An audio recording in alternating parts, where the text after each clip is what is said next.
seem to be lots of panel opportunities happening right now around the community that I'm kind of looking forward to because it really is a conversation nobody really knows.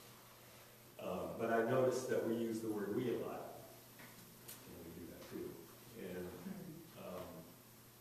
defining we is a question. And the Kirkland example is a good one. Actually, the Bollywood film program out there brings more. The Maidenbauer Center in Bellevue, which has lost half of their, including, I believe, the Seattle Opera Young Artist Series is now pulled out of there, which is huge for them. But a number of their East Side, classic arts groups have scaled back or pulled out performances. What they can't accommodate is the number of requests from the particularly Indian community there looking for rental venues. And the notion that these groups will rent the four walls and then pack the place is, I think what was occurring to me as this conversation went around the table was that there's the we factor, which is the us who manage these institutions, and then there's how we share. And I think about the Angemon situation right now. There's going to be some more conversation coming up, a lot of conversation coming up with that, I hope. But here you've got this wonderful facility. You've got, what is the Angemon at this point? You've lost the artistic staff, you've lost the artists, you've lost most of the administrators, you've got a name, you've got a board, you've got a building. What is it? And there's a chance to kind of reinvent that. And it's really sharing, I think. And then we as I'm sorry, I'll ramble on until somebody stops me. We as Fort Culture. That's my job. I'm still interested.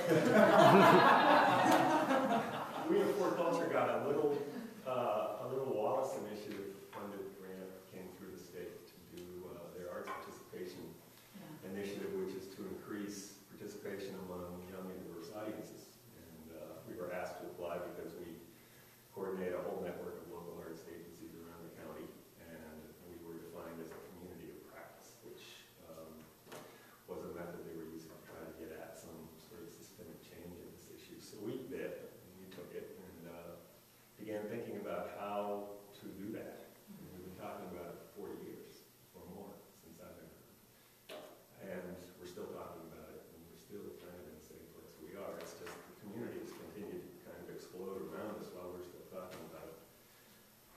And our strategy at this point is to begin with a small community in Tukwila, the most diverse community in the country, and to go down there and without any, the first question we ask ourselves is why?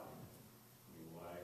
Obviously, we want to increase participation for the we, but as us, the public agency, why do we care about increasing arts participation among ethnic immigrant groups, and what does that mean? So we're beginning there to work with kind of where they are. One place they are is the public garden program. We've got several public gardens which actually serve, a vital function there for folks, which is growing food. And so I think it's the Burundi community. We're going to go work with this garden there and begin, in other words, with what's there, who are they, what do they do, how do they define culture,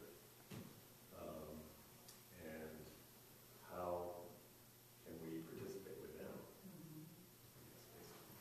I think that's exactly it. In my other life, the life that actually supports my lifestyle, I work I work for Eastside Domestic Violence Program, and I think the Eastside examples are really interesting because actually the Eastside, Bellevue in particular, has the fastest growing population of newcomers to the country of any city of its size in the country. It's incredible. And we're looking at South Asians, we're looking at Russian and Ukrainian folks and Chinese folks and just like huge populations, huge communities.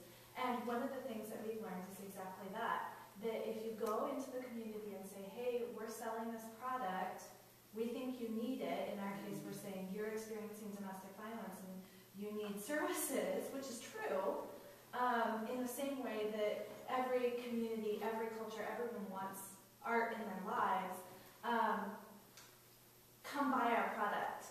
And people are like, why? Who are you? But when we go to people and we say, domestic violence exists, what are you doing? Like, what does that mean to you? And what are you doing right now? People are like, oh, let me tell you. We've got all this stuff going on, and it looks like this in our community, and we're doing this, and it's working, but this is hard, and we need these resources. It's a totally different conversation and of course people don't, of course the South Asian woman is not interested in coming to the opera. I mean, of course not. But the South Asian culture is full of amazing, incredible art, and they want to see their own art. And that's what we're hearing from the Russian community too, is show us our own stuff. That's interesting. The two issues that I'm hearing, Charlie, the phrase you use, vital function, that these public gardens in Tukwila provide a vital function. And then the question for me about, come buy our product is, well, if I'm going to buy the product, I want to know how what you're offering serves a vital function in my life, in my family, in my culture. And I wonder what we might, as a group, know of local arts organizations who are communicating with new audiences very clearly what is their vital function.